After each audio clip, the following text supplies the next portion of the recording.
But thank you again for having me, and welcome to Power and Perils of Disruptive Development. So, I'd like to begin today by acknowledging the traditional owners of the land in which we meet in our various locations, and I'd also like to pay my respects to our elders past, present, and emerging, and acknowledging the Aboriginal people here today.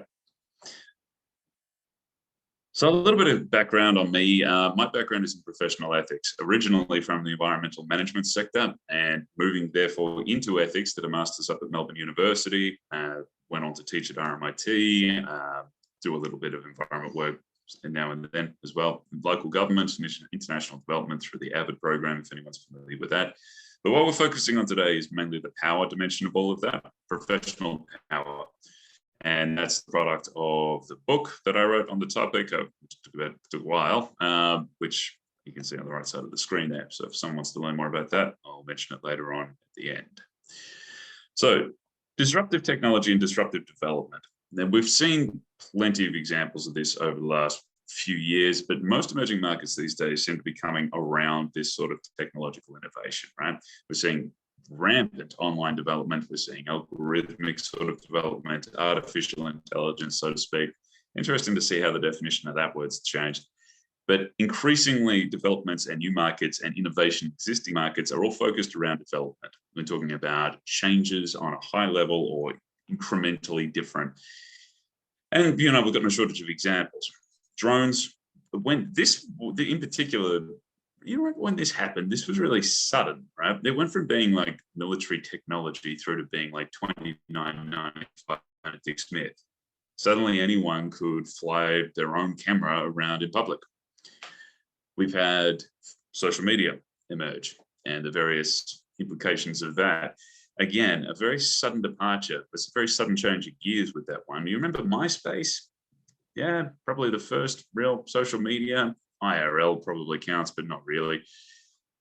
That was just messaging boards, right? Like it wasn't really anything like what we have now, whereas what we have now is obviously extraordinarily vast and very, very detailed and complicated and integrated. And the exchanges between these specific programs and other aspects of society are not really that well understood, but extraordinarily profitable.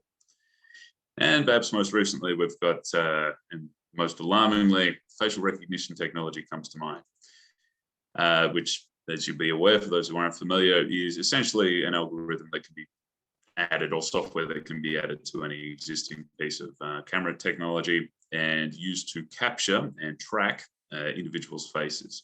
It's remarkably accurate and certainly reached that threshold of effectiveness and has been employed in quite a variety of places. Now, the thing about these technologies are that they're not good or bad by default. Talking from an ethics perspective, in themselves, they may encourage more positive or more negative behavior by their nature. But at the same time, inherently, there's nothing positive or negative about them. They have a lot of potential for both, however. So whether they're ethical technologies or not, largely comes down to how they're deployed, how they're governed, and the consequences of their use, which is a product of the governance. The problem here is that in a disruptive space, by definition, there's no norms established. There's no social norms for how people use the technology and how people react to the use of that technology, what's acceptable and what's not on a sort of an intuitive internal basis. And there's also no formal regulation, no company policy, no government regulation. These things aren't formulated apart from anything else, but there's also the risk that we just simply don't know what they do. I mean, consider this, for example, we just talked about social media, right? You presumably use social media to some degree. We've had it for around 10 to 15 years, maybe 10 in its current format, more or less, right? Smartphones really made that entire thing much more plausible. Having to sit down on a computer and a desktop box in particular back in the day didn't allow for the same degree of involvement. What effect does social media exposure or use have on human psychology? Now, that's a pretty important question, right? I mean, it's pretty fundamental to determining whether the technology itself is ethical or not, but also about what governance needs to be put in place. The problem is we don't know. Initial studies are starting to trickle in now, but the simple fact is we only have 10 years of data.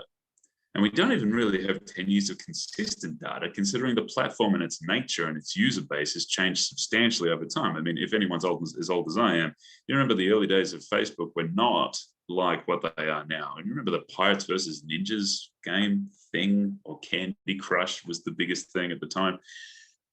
It's not the same anymore. So the data we have collected from that period of time is no longer really representative of what we're trying to check. We're going to need an entire longitudinal study on this to figure that out. But that does mean, in the meantime, we're going to have an entire generation use this technology from woe to go in order to determine whether or not it should be used or how it should be used. The problem you have here is that when you innovate, you move into uncharted spaces. And this can make ethical navigation very difficult, not only for yourself, but also for your users, for the government, for sudden changes can occur. I mean, drones in particular, we look back at that, that's gone from completely unregulated technology that anyone could buy for $29.95, fly anywhere, and there wasn't even social norms around it. In fact, to be honest with you, if someone flew a drone through my backyard back in the day, it would be kind of like, oh, cool, that's a drone. Now, the social norms have developed, regulation has caught up, and now that's very illegal. It is, in fact, extremely hard to find a place where you can fly a drone. You know, public spaces, pretty much public parks, essentially, unless you have a license for the thing, and you need a light aircraft license at this point, which is hilarious. Good example of this, Facebook with their Cambridge Analytica scandal. You'd be aware of this. Cambridge Analytica was using Facebook's data for research purposes and subsequently went on to very heavily bias an election over in the US, mainly by getting access to not just their users' data, but the friends of the users. They ended up with something like 23% of the entire US's data of Facebook, with that from the vast majority of them. Facebook got hauled in front of Congress to account for that. In fairness, eventually the consequences were reasonably severe, $5 billion fines to the regulators.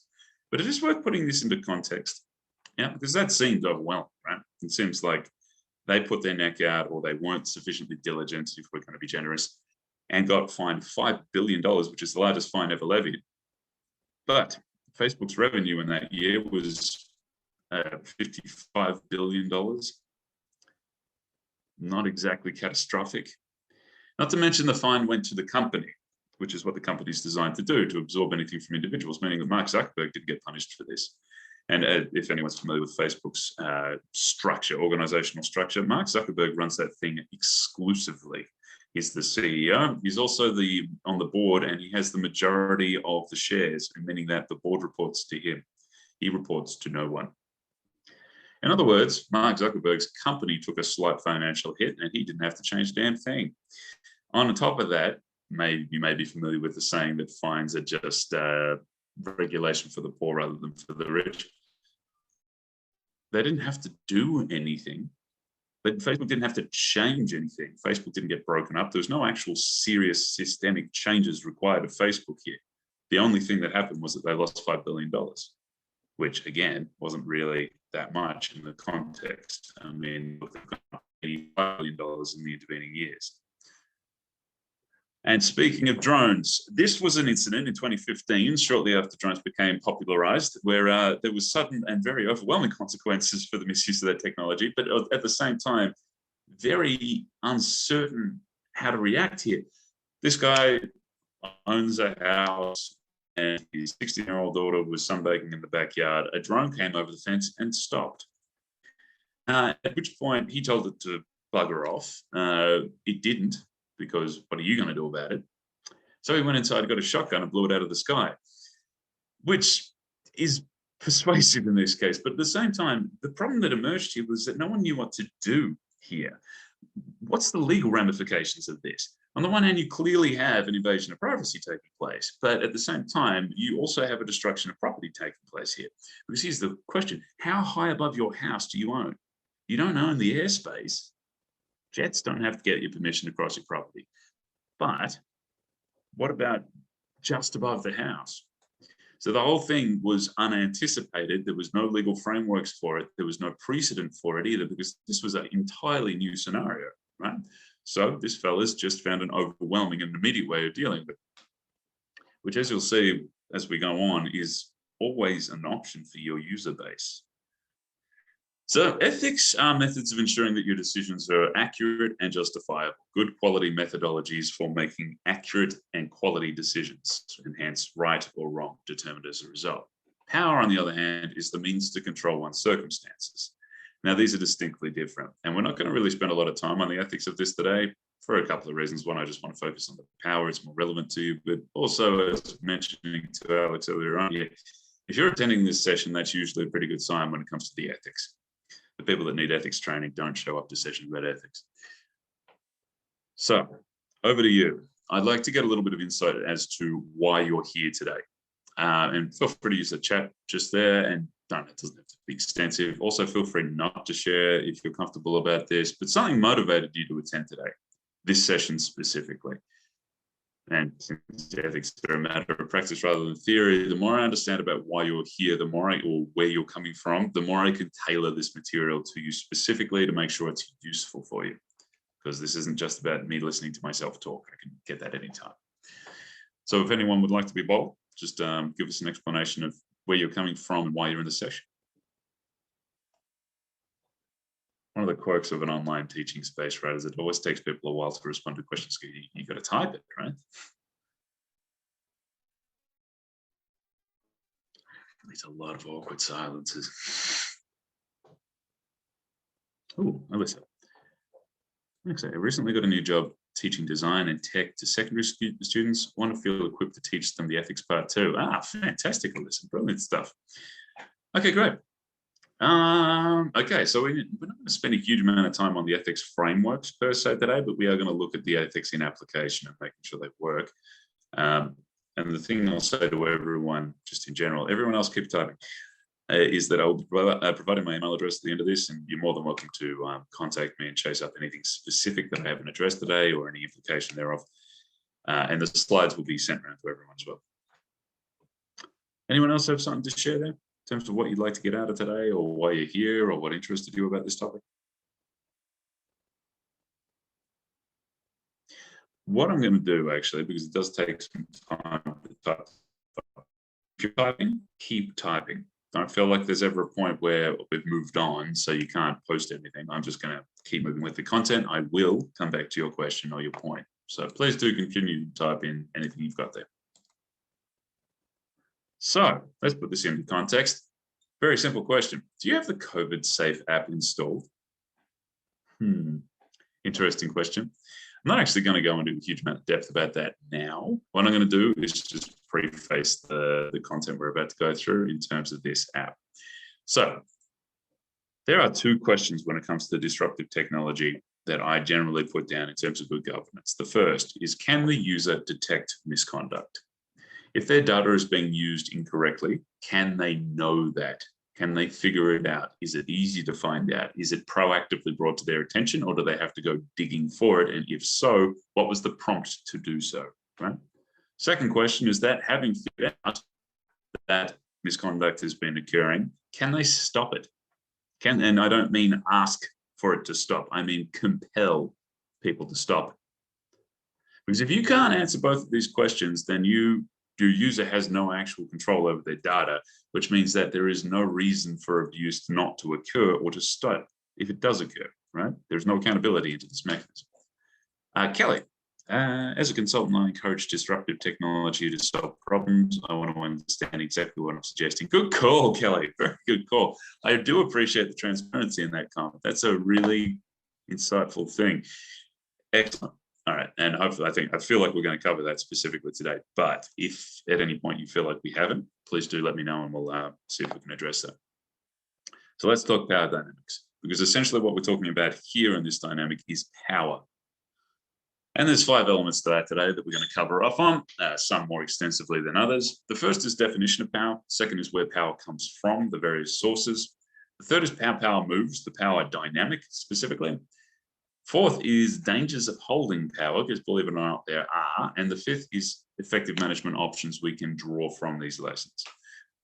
So on the first, quite briefly, definition of power is essentially your ability to control your circumstances. Now, note that I haven't said what those circumstances are or what you're trying to change, because that's not relevant. Power is your ability to exert control over your circumstances and bring into being anything you want.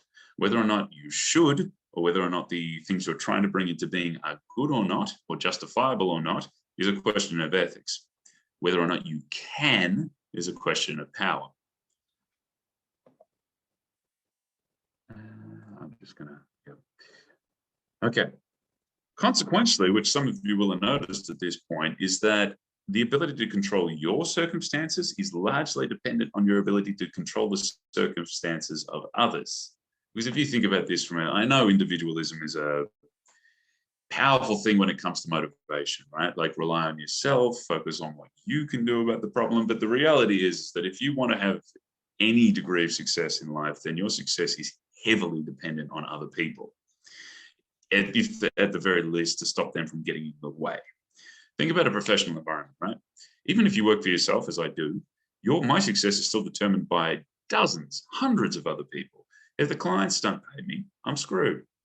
If no one will listen to what I'm saying, I'm ineffective. If the macroeconomic conditions shift in such a way that no one has any free money anymore, thanks to a pandemic, for example, I'm starved. And that's not my doing, but it does affect me. And then when you consider just the sheer scale of that, I mean, never mind being inside an organization, I mean, then literally everyone inside the organization has an impact on your ability to do your job well, right? But if we're talking macroeconomic conditions, then suddenly we're talking about literally every human being on the planet, right? The degree to which you can influence the circumstances of others is the degree to which you can control your circumstances. So let's talk about where power comes from. What I really want to emphasize here is just essentially there is a bit of a fun idea that runs around in certain progressive circles in particular that, we don't have a right to interfere in anyone else's business, or that in certain right-wing circles as well, that everyone is an individual and that society doesn't exist, right? Both of those are bollocks. Very easily demonstrated from any sort of power dynamic. The simple fact is that other people can affect your interests and you can affect theirs. If you want security of yours or to advance yours, you need to be able to guarantee that by taking theirs into control. And they're going to be trying to do the same thing to you. In terms of how come looking at it, not as it looks. These are the 7 sources of power. Now, 7 sources, I mean, we could easily subdivide these into subcategories and that sort of thing, or lump them together. But at the end of the day, I found this to be the most useful way of approaching this. Ranging from ineffective but highly reliable, all the way to highly effective but highly unreliable. These are the 7 sources of where power comes from. The lowest one you can see in that list there is force. Now, that's very obvious. I'm going to hit you with the brick until you tell me until you do what I want you to do, is extraordinarily unsophisticated, right? But if you look around your workplace or your home environment, even for that matter, or society in general, you'll notice that that is acknowledged everywhere. The capacity for that source of power to come into play and the need to prevent it is everywhere. I mean, do you have a lock on your door? Why? Right? Now, never mind physical violence, theft also qualifies here. Simply using your physicality or your means available to you to compel someone else to do what you want or to get something that you want regardless of someone else's wishes. And subsequently, that needs to be accounted for. Now, it should be noted that while it is extraordinarily reliable, it's always an option. It's also very ineffective, in the sense that it's very poor at achieving the goals we set for it. Remember again our definition, power is just a means to an end. Whatever end you want, of course, but it really has no function beyond that. If you can't use the power to get the end, then what's it for, right? Now, sure, some people might want power just to make others, grovel for their entertainment, but you do want them to grovel, and you do want the emotional state that results from that. In other words, the power is just a means. In other words, so force is not very effective in getting us our objective that we set for ourselves, right? Good example, you break into a bank with a gun, right? You rob a bank with a gun. Everyone's going to do what you want. In that sense, it is very reliable. But is it going to work? Why are we robbing the bank? For money, right? Cool. Money for what? You'll notice finances in the middle there as a source of power. Sure, because it's both moderately reliable and moderately effective in getting us what we want and also being universally accepted. But what are we going to spend it on? Because it's still just a means. Anything you want. Buy a Caribbean holiday or something. Maybe you just want to buy a whole bunch of cocaine. Whatever. It doesn't matter. Is robbing a bank going to be effective in getting you this? No, because the police are going to show up 2 minutes later. And even if they don't catch you in the scene, they will hunt you down. Not exactly going to get you that quality of life improvement that you wanted. On the other end of the scale, we have psychology, psychological power. And psychological power is the exact opposite way around. It's extraordinarily effective. If you can get it to work, then having influence over how another person thinks, as well as over how you think, is incredibly effective in getting the goal you want. Kind of the difference between a willing follower and someone that you compelled to get involved, right? You've seen this, no doubt, in a team environment, that if the team is enthusiastic and agrees with what you want and really, really cares about it, then that's so much more effective, so much more valuable in getting your result compared to a bunch of people that are just there to get paid or who are just there and really don't want to do this, but have to.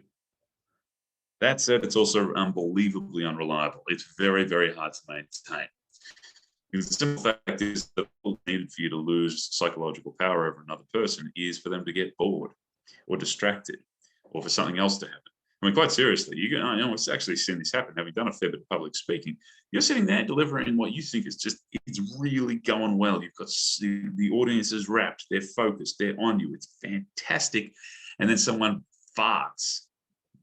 Boom, psychological control disappears because it was funny, right? And it takes freaking ages to reestablish that. And even then, someone's going to be giggling up the back the entire time, and it's never going to be quite the same. So it comes and goes. It's very fickle, very unreliable, but very, very effective insofar as it can be secured. Now, the other forms of power ranging in between their rules is obviously, this is not about following rules. It's more about who writes them, who edits them, who gets to interpret them, who gets to enforce them. Hierarchy is your standard organizational standard. It's generally how human beings organize themselves when they need to get something done. It's a highly efficient method, in fairness, and it's also much more nuanced than rules are. Rules have loopholes. Hierarchy, well, if you're in doubt, you just pass it up the chain, right? It's also relatively unsophisticated or whatever, right? Just because someone's at the top of the hierarchy doesn't mean they're any better at their job. Finance is finance. It sort of sits in that pure middle spot, moderately reliable, but not always, and moderately effective, but not always. You can't always buy what you want, and your medium of exchange isn't always accepted. Information is information, knowledge is power. That can be both formal and informal information, both conscious and intuitive information, essentially your control over a source of information. Technology, anything from a hammer to a supercomputer, essentially a means of better using your energy more efficiently. Using information through technology, for example, is a really good example of this. It means you can make use of a vast volume of data more accurately. And then subsequently psychology, the far end. Now, all of these are viable sources of power, and they're all active all the time. Have a little look, take this chart with you out to your work one time and have a little reference to it every now and then during a meeting in particular, and you'll see all 7 of these employed to some degree or another. Hopefully not forced, but it's quite likely that it's there in a background capacity, right? That said, they're not really, they are sort of in competition with each other in that, well, if you're seeking to secure power, then the ones you're stronger at, you'll capitalize on. So you will have strengths and weaknesses according to this chart, and that's okay. Everyone does. It's impossible to be fantastic at all of these. You don't have unlimited time. So the imperative here, though, is to look for what your strengths are and to capitalize on those, and look to what your weaknesses are and see if you can bolster those. But the far more important question here is not so much where the power comes from, so much as how does it move? Because that's what we're really here to worry about, right? Where the power comes from is academic if you can't get hold of more of it. Oh, and one little example of the psychological power. Simple question. You don't have to reply to this in the chat. If you met the Queen, would you bow or curtsy? And if so, why? Now, let's be clear on this. The vast majority of people absolutely would. I probably would. Why, though? It's respectful, sure, but why does she deserve more respect than anyone else does? Because she's important, sure, but again, why does that immediately come with more respect? Why is she important anyway? She's just a figurehead. when you start to unpack this, what you start to realize is that psychological power is, one, extraordinarily powerful in the sense that we all think this. We all think that even if you don't like her, you need to show respect to the queen. But two, it's also completely constructed. She's an old lady. If you don't bow to your grandma, why are you bowing to the queen? Because she's rich? Because she's powerful already? That's hardly a reason to give someone more power, is it? But that's pretty much what we're looking at here. We can have this tendency in society to say, look at a powerful person and go, oh, well, they clearly deserve more power then. And as a result, we tend to hand off our psychological power to those who already have power through other means. A comparable example here, think about Elon Musk. Elon Musk is technically very gifted. Yeah, great, fantastic. He's also very rich. He's also a bit of a dickhead, right? In the sense that on several occasions, he's popped up in public and said something stupid, right? Sort of conduct that in the average person, like a work colleague or a friend said something like that, you definitely pull that into line or start to avoid the person. But in Elon Musk's case, he is immediately swarmed by thousands of people who come to his defense. Why? Because he's already powerful. And this has a weird psychological impact on us. Will become very relevant in a bit. Similarly, why do we wear ties? Or for the women in the audience, why do we wear high heels? Do they in any way impact our ability to do our job? Well, ironically, they do. They make it worse. Neckties, very restrictive, right? High heels, not good for the body, really limits your ability to walk. It's going to limit the number of hours you can be on your feet. But we definitely wear them. Why? Because people think that they're respectful. They think that they add status, and they do because we think they do. It's purely a psychological phenomenon. It doesn't actually do anything positive at any rate. It does restrict blood flow to the brain a little bit, apparently, but either way, it doesn't practically do a damn thing, but it does do plenty psychologically, purely constructed. If we collectively decided that ties were completely out of fashion and disrespectful tomorrow, then they would immediately be the exact opposite. But as long as we collectively believe something, that does have a degree of power. Worth noting, right? This also gives us a fair bit of leverage going forward. Practically, of course, the tie is really the one thing, and that's just straight up a noose. We put a noose around our own neck. So let's talk about power movement, if that's what we're really concerned about here. And there are two broad theories around this. The first is that power is competitive, which is, you've seen this obviously, there's a finite resource or there's a decision that needs to be made. If you can exert control over it, you're taking power from other people. Job interview, right? If you compete over that job interview, only one of you can win. By comparison, power can also be collaborative. But you notice that these two theories are at odds with each other. This is your standard teamwork environment sort of thing. We work power over a situation by working together. We can get more done collectively than we can as individuals. Teamwork, even a corporation, quite frankly, is a collaborative exercise at its core, right? A whole bunch of people working towards a common goal. But the problem we have here is that, well, for starters, they contradict each other. If you're going to collaborate, then competition just splits your attention, splits your energy. You spend more time infighting than you do actually working on the problem. But competitive power indicates that collaborating is just a weakness. Why are you wasting all this time looking out for the interests of others? You should be focusing on beating them out. Problem also is that they both work. Not exactly hard to find examples of either of these two theories working. Also, not hard to find examples of them failing. So we have a bit of a paradox on our hands here, right? We need a bit of a solution. And this is where my research in particular was keenly focused. The thing we've found here is that they're not actually conflict-free at all. They're operating in fundamentally different ways. So first and foremost, power is competitive in the sense that power, a finite amount of power cannot be shared. It has to be divided. So if you think within a room, for example, you go to a meeting, business meeting, something like that, a decision needs to be made. Now, if you want to exert total control, have total certainty as to the outcome of that, you want to make sure that your choice is the one that is made with no room for doubt or fear about it, then no one else can have any input into it. Everyone else has to be completely under your thumb. In other words, to maximize your power in that finite environment, that closed environment, you need to take power from everyone else. Now, that is, of course, impossible, but at the same time, to get total control. But yeah, essentially the same dynamic applies. You maximize your control at the expense of others.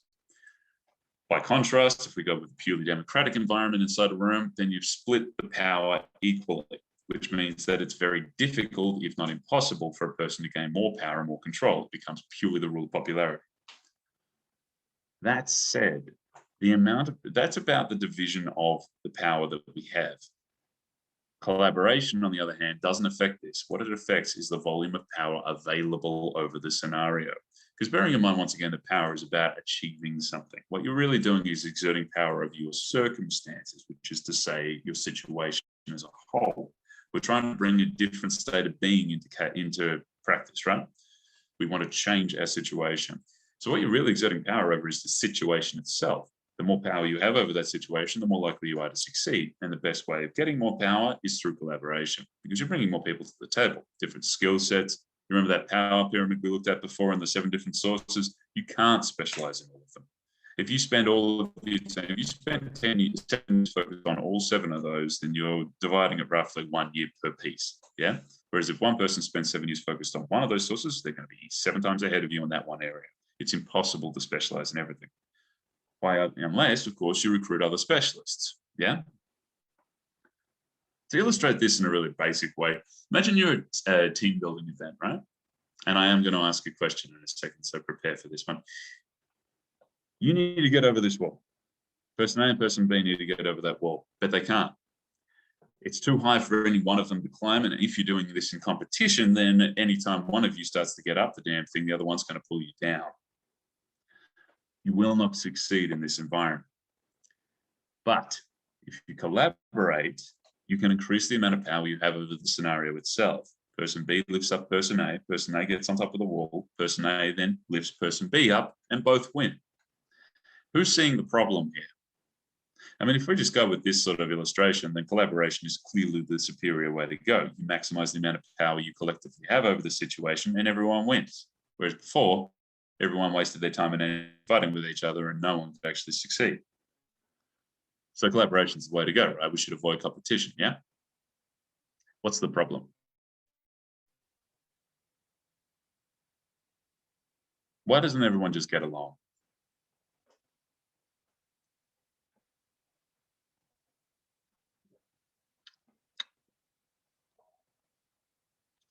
A can hog the power by not lifting B after them. Curtis, spot on. This is possible. It's not a guarantee. Person A, once up on top, can definitely lift up person B and everyone can win. But it's entirely up to person A whether they do that, isn't it? As soon as person A is on top of that wall, they are in total control. Person B has absolutely no power in this situation at that point. Now, of course, if we couch this in a broader social context or a broader context in that way, then yeah, maybe there's different ways that person B can leverage their situation here. Maybe person A winning by stabbing someone in the back is actually a bad outcome for them in this case. But inside this finite situation, person A being hoisted up on top of that wall puts them in total control of the situation, which begs the question, why would you ever be person B? Who would ever agree to be on the bottom, to disempower themselves so completely so that person A can be in charge of them and maybe help them out, maybe not. So that puts us right back here. It puts us right back in competition, doesn't it? Because if you can't trust person A, why would you be person B? And so you're stuck with competition.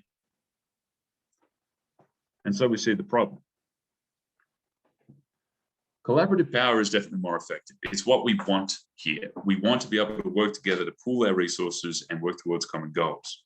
But it requires vulnerability to do this. If anyone's ever worked in a team project or in a group project at university in particular, you will have seen this live.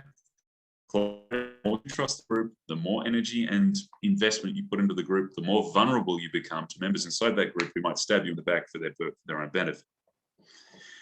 And it subsequently allows for the betrayal, and it might actually even incentivize it. If that sort of betrayal is rewarded, then they win, right? You think about that university group project example which is a classic, where you've got 5 people in the team, everyone agrees to all put in an equal amount of effort. One person doesn't, and the other 4 people only realize this towards the end, are forced to compensate, because if we're missing a fifth of our presentation, we're all going to fail.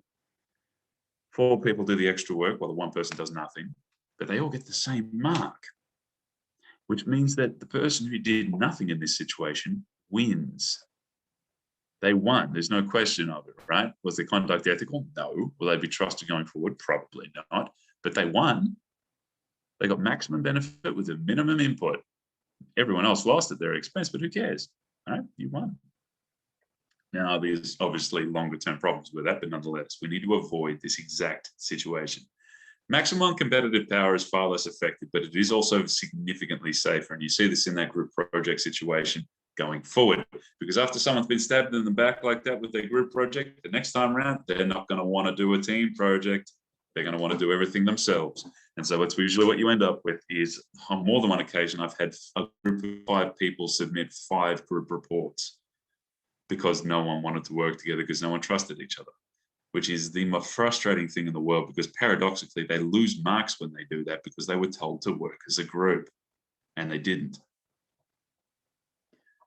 Maximum 2 power, that collaborative power is ideal, but it requires trust.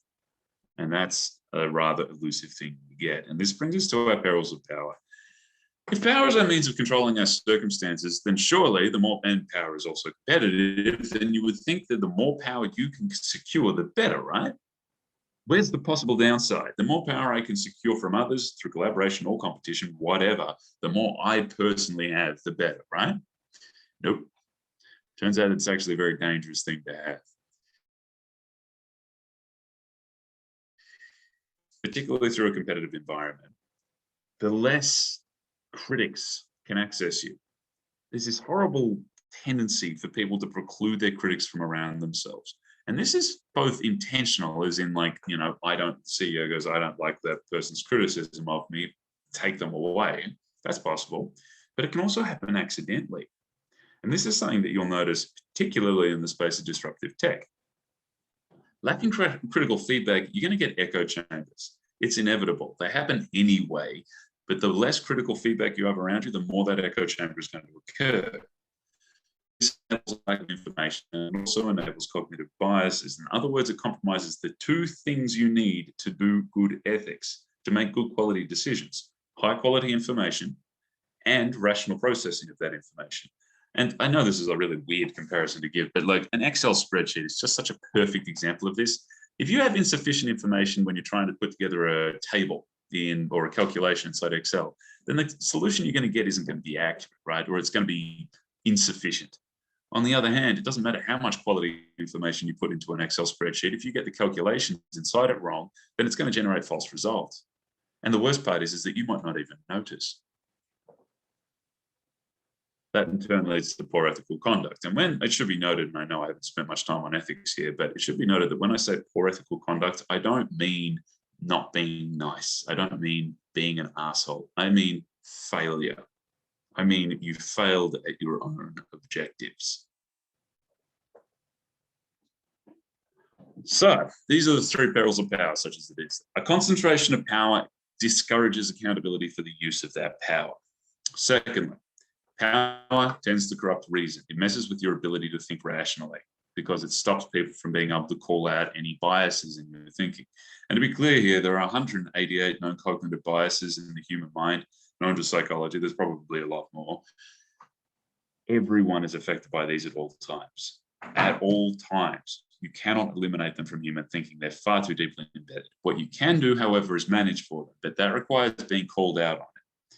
You can do self-awareness with this sort of thing, but at the same time, you're sort of doing that from inside your own head. It's very difficult to spot, you know, the fish can't see water sort of thing. You don't know when you're being biased. You need other people to call you out. And paradoxically, much with a lack of information, that's something that's much easier for someone at the bottom of an organization than someone at the top. And most of all, no one ever thinks they're the bad person. No one thinks they're being a bad person. Paradoxically, the only people I've ever met that thought they were bad people were actually just really good people with really bad self-esteem. That's a problem. So to illustrate this, imagine here you got your standard. Imagine this person comes into work. Oops, sorry, there we are. This person comes into work. You're one of these humble sales reps down the bottom of this organization, right? Another sales rep comes into work, stubs their toe on the way in through the front door really hard, is now in a foul mood and decides to start taking it out on people around them, right? Throws their weight around. Doesn't decide so much as just does. They're acting like an asshole, right? Belittling people, being snappy, being rude, being loud, not doing their work, etc. Think about the number of ways that that sort of behavior can be corrected. They're endless, right? You can have a conversation with them. You can talk to your boss about it. You can talk to HR about it. You can invoke a whole bunch of potential threats to their security and their employment. Like all these options are existing to bring this behavior into check. You even have, and like we probably shouldn't, encourage this, but it's worth recognizing the fact that at this level, they're your colleague. You have the capacity to take them out behind the dumpster and give them a good seeing to, right? We shouldn't, but it's an option. By contrast, the exact same thing happens to this person. Now, this person is now in an extremely bad mood, comes into work, and starts throwing their weight around and is affecting everyone. The problem being, of course, that they're in charge of all of these people. What can be done to correct this behavior? The exact same behavior, equally as childish, but with a far greater reach now. What can be done to stop them? You can have a conversation with them. You can do that, a little bit risky, not to mention the number of layers of bureaucracy between you and them. Are you going to talk to their boss?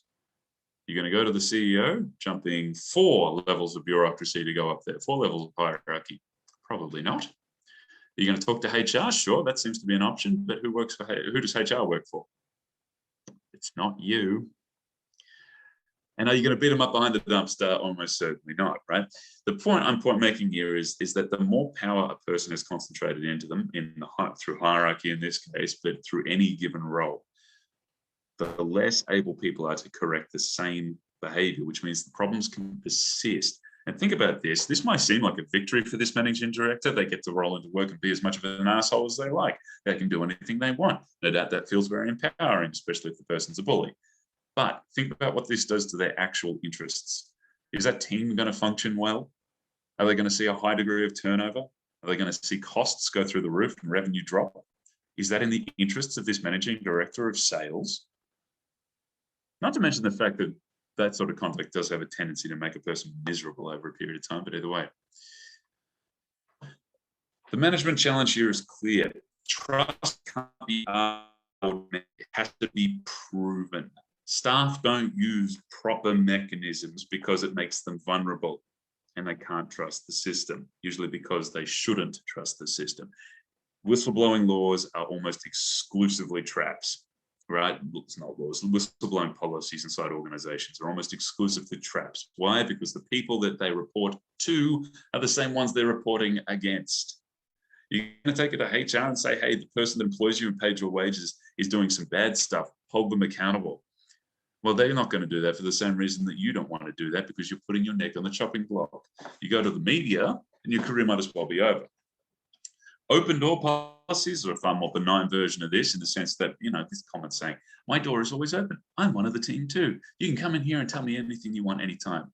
The number of managers I've spoken to who genuinely don't understand why staff don't take them up on that is boggling. From their perspective, that's a genuine intent. They're genuinely trying to engage with their staff. But you think about how that looks from the employee's perspective. That's a trap. That's walk in here and tell me to my face that you think I'm doing the wrong thing. Oh, thank you for identifying yourself, dissident. I'm sure there won't be any consequences to you. That's the point here, right? The manager could react in any dozen different ways, but betrayal is possible in that environment. And by exposing themselves like that, the employee is completely out of control. It's entirely up to the manager at that point, and no one likes feeling like that. The far safer move is just to keep it to yourself. Try and find another job. Trust has to be earned, better yet, it has to be proven, demonstrated, reliable, unavoidable. And that requires vulnerability from the powerful to the powerless. Once again, this situation. Psychological power, we have this wonderful situation, this really bizarre tendency to say this person is powerful and therefore I will surrender more power to them in the form of deference. That's a real problem and it really needs to be worked around. So ideally what we're looking for here is to take this off the table entirely. Collaboration will not be possible if betrayal is both enabled and rewarded, especially if there's a clear history of it occurring. We want to minimize this as much as possible, remove the reward for it as much as possible, and completely eliminate it if it's possible to do that. So at this point, you're probably sitting there going like, that's great, Gordon, wonderful, great theory there. How does that apply to the development? What the hell, why are you even telling us this? Or if you have the COVID Safe app installed. Let's look at this from a power dynamics perspective. Because on the face of it, the intent of this is pretty damn straightforward. It's very valuable for contact tracing during the pandemic. It would have, if fully implemented and everyone had taken it up and used appropriately, it would have greatly increased our ability to respond to this. And it might even have prevented the second wave we had down here in Victoria, or at least minimized it. A lot of people refused to use it, had a fears for their privacy, and that got a fair number of responses like the one on the screen. To those who aren't downloading the app, for fuck's sake, stop being so selfish. Take off your tinfoil hats, people. Facebook took more of your data when we were working out which Disney's princesses you are. And the funny thing here is that is actually true. The amount of data we've handed over to private companies is pretty disturbing. That said, of course, that being used as a basis to say that we should also hand over the data to the government is a weird argument, but whatever. The point being made essentially is that the safety of well-being of society in terms of health during this pandemic is more important than your data security, right? Of course, that does ignore some context.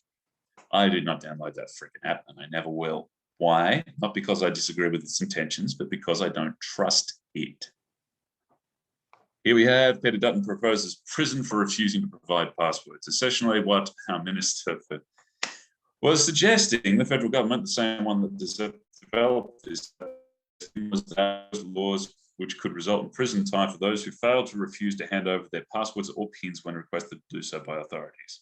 This is very bad news from a privacy perspective, and it's very unnecessary from a national security perspective. Either way, this is not directly related to the COVID Safe app, is it?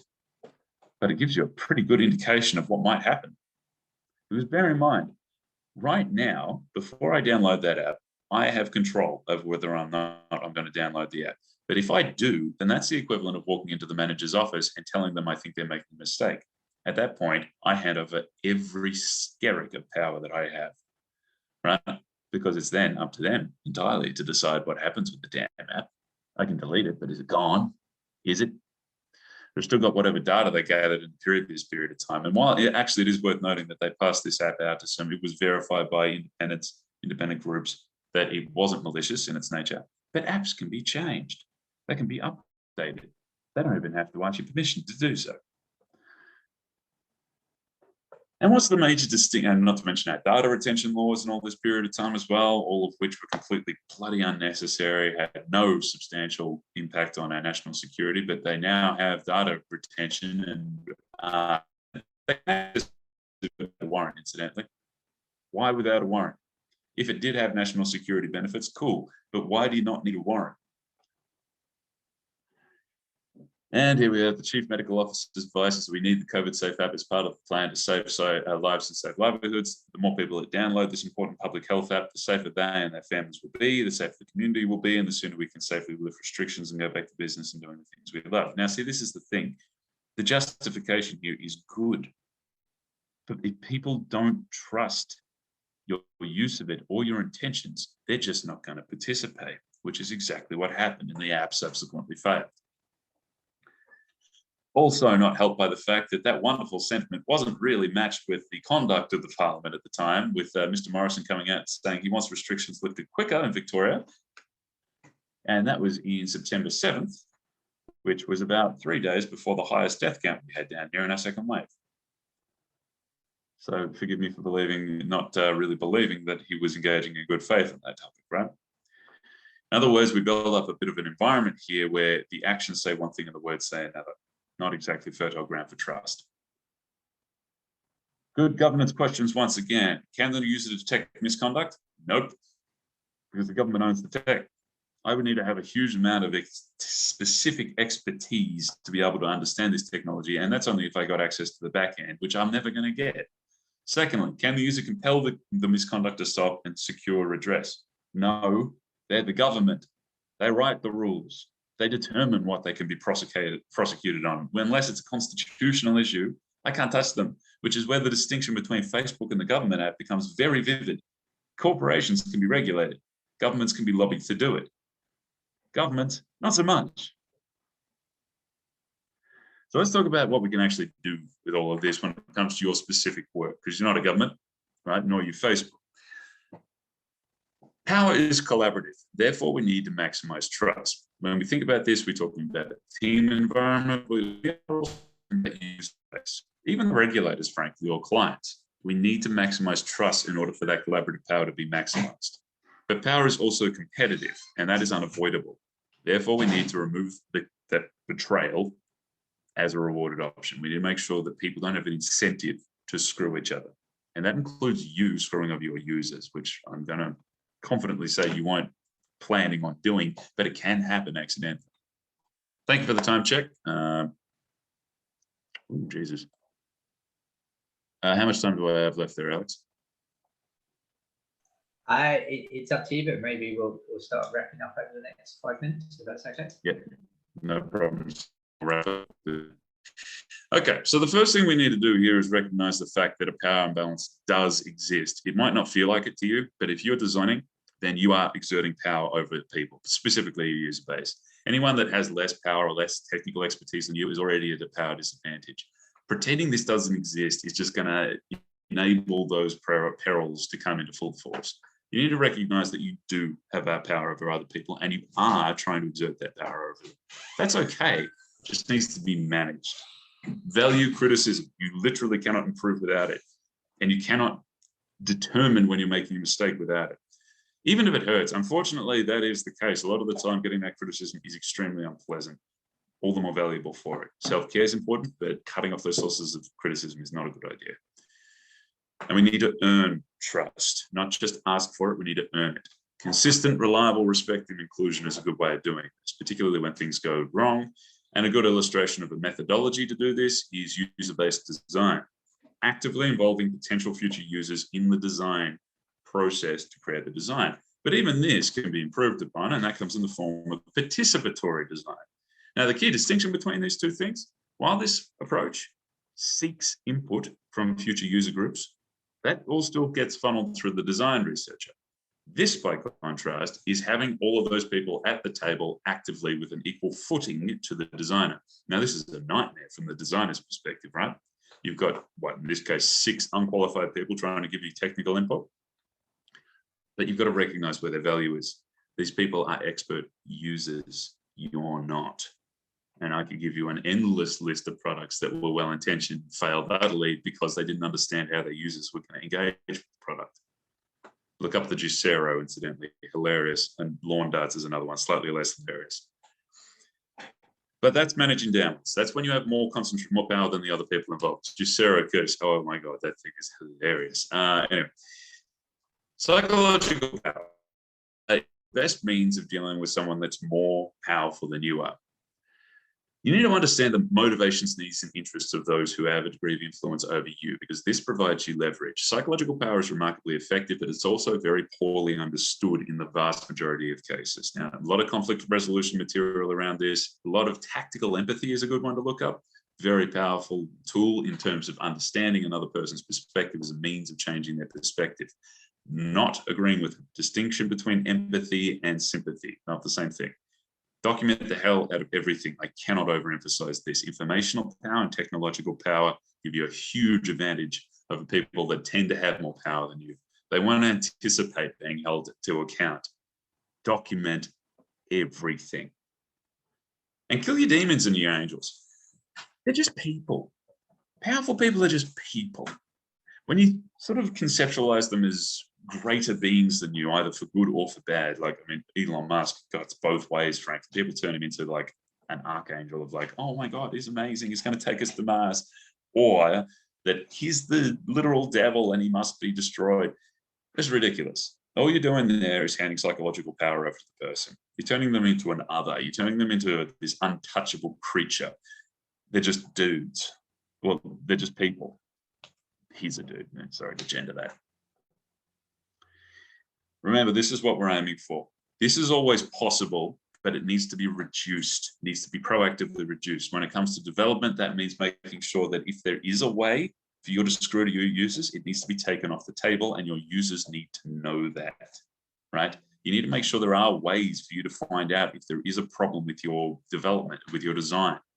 They need to be able to convey that to you, and they need to be able to hold you to account, because one, they won't trust you otherwise, and two, you won't know that you're screwing up. Remember the various sources of power, and remember this is very slippery. Get better at it.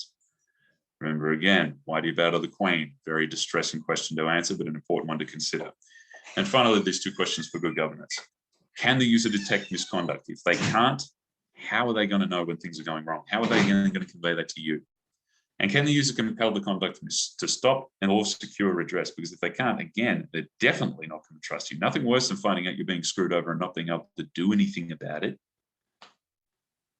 So that's that. I think I snuck in under the time limit. Apologies if I ran over, and hopefully we have a little bit of time for questions now. My email address is down the bottom there. I'll pop that into the chat.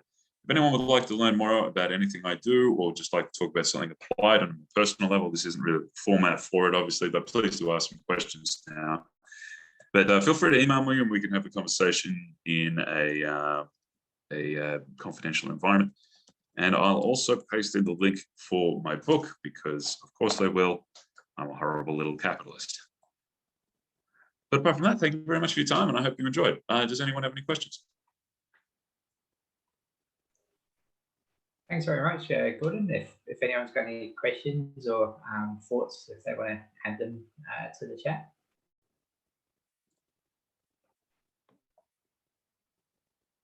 Gordon's also got a number of other sessions that he runs through Laneway Learning. I don't know if you've got any upcoming ones where you delve a bit more into some of the ethics aspects. Yeah, well, thank you. Yeah, for mentioning, I nearly forgot. Laneway Learning is a very affordable and accessible organization run out of Melbourne. Does a lot of classes online now, obviously, but a lot in person as well. Tends to focus a lot around crafty sort of stuff. It's more of an enjoyable, relaxing thing to do after work. But I do run a few sessions through there on ethics, power, and conflict resolution. Did one last night, actually, on the conflict resolution. It's called How to Wrestle a Pig. Hilarious. Anyway, but yeah, definitely worth checking into if you look for something enjoyable. Can't recommend them strongly enough, frankly. And I'll just pop in the link to the book. If anyone's interested in that, it's unfortunately the publisher is based in the US. The shipping fees are quite high. That said, they do a PDF version. I'm recording an audiobook as we speak. And I can also offer you a version where there's no shipping fee. So just get in contact with me about that. Sorry for the shilling. No, by all means, plug that. Well, look, thanks very much for your time. It doesn't look like there's any further questions. I would highly recommend Gordon's other sessions on ethics if you found this stuff interesting. So please look into it. Otherwise, enjoy the rest of your Friday and weekend. Thanks very much, Gordon. Thanks all. See you later. Thanks for having me on. It's been a real pleasure. Thanks. Bye.